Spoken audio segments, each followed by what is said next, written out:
India express आपको दिखाए सच का आईना।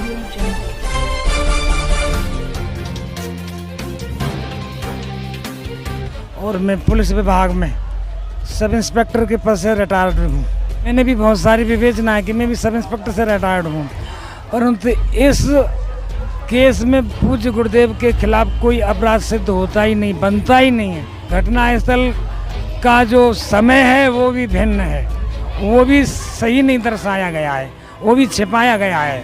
बापूजी के ऊपर जो केस लगाया गया है वो सब गलत है, निराधार है, असत्य है। ईसाई मिशनरियों ने षड्यंत्र के तहत फंसाया हुआ है और सरकार इस पर कोई ध्यान नहीं दे रही है, न्यायपालिका भी इस पर कोई ध्यान नहीं दे रही है। तो यही कहना चाहता हूँ कि न्यायपालिका से और इस न्यायतंत्र से कि हमारे पूज्य गुरुदेव जो निर्देश हैं उनको अतिशीघ्र जेल से रिहा किया जाए।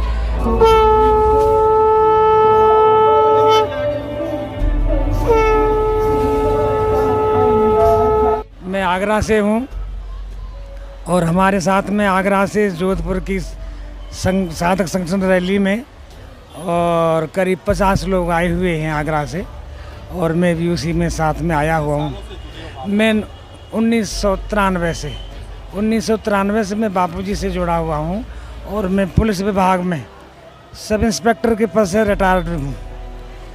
और मुझे बापूजी के बताए हुए उस नियमों से और मंत्र दीक्षा से जो मुझको लाभ हुआ है उसका मैं वाणी से बखान नहीं कर सकता।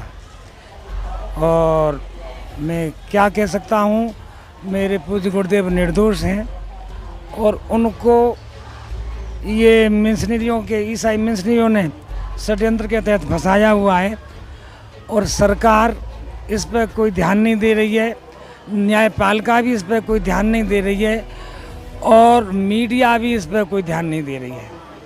तो सब इंस्पेक्टर के पद पे रहे हो, जी हाँ, रिटायर हुए हो, हाँ। क्या कहोगे ये जो केस हुआ बापूजी के ऊपर? मैंने भी बहुत सारी विवेचनाएं की हैं, मैंने भी बहुत सारी विवेचनाएं की, मैं भी सब इंस्पेक्टर से रिटायर्ड हूँ, परंतु इस केस में पूज्य गुरुदेव के खिलाफ कोई अपराध सिद्ध होता ही नहीं, बनता ही नहीं है। घटनास्थल का जो विवरण दिया गया है, घटनास्थल का जो समय है वो भी भिन्न है, वो भी सही नहीं दर्शाया गया है, वो भी छिपाया गया है। तो कुल मिलाकर के ये सारी जो है बापूजी के ऊपर जो केस लगाया गया है वो सब गलत है, निराधार है, असत्य है। मैं तो यही कहना चाहता हूँ कि न्यायपालिका से और इस न्यायतंत्र से कि हमारे पूज्य गुरुदेव जो निर्देश हैं उनको अतिशीघ्र जेल से रिहा किया जाए। हमारे संत ब्रह्मज्ञानी संत हैं, अगर हमारे पूज्य गुरुदेव 11 साल से 11.5 साल से अगर समाज में होते तो हमारा समाज, युवान युवतियाँ वृद्ध सभी इतने उन्नत होते जिसका कोई प्रश्न नहीं है, बहुत उन्नत होते। और देख रहे 11 साल में देखा बड़े बड़े अपराधियों को राहत मिली, जमानत मिली, सब कुछ मिला। आसाराम जी बापू को मिला तो केवल कोर्ट से एक तारीख मिली, तारीख पे तारीख दी गई, कुछ भी न्याय नहीं दिया। न्यायपालिका ने भी क्या किया है, ये तारीख पे तारीख दिए। और राजा को भी सोचना चाहिए कि हमारे देश में एक ब्रह्मज्ञानी संत निर्दोष है, तो राज्य सत्ता ने भी कोई भी इस पे अपनी पहल नहीं की है। तो ये हमारा बहुत बड़ा दुर्भाग्य है कि जो हमारे निर्दोष संत आज जेल में हैं। ये हमारा भारतीय संस्कृति का दुर्भाग्य है।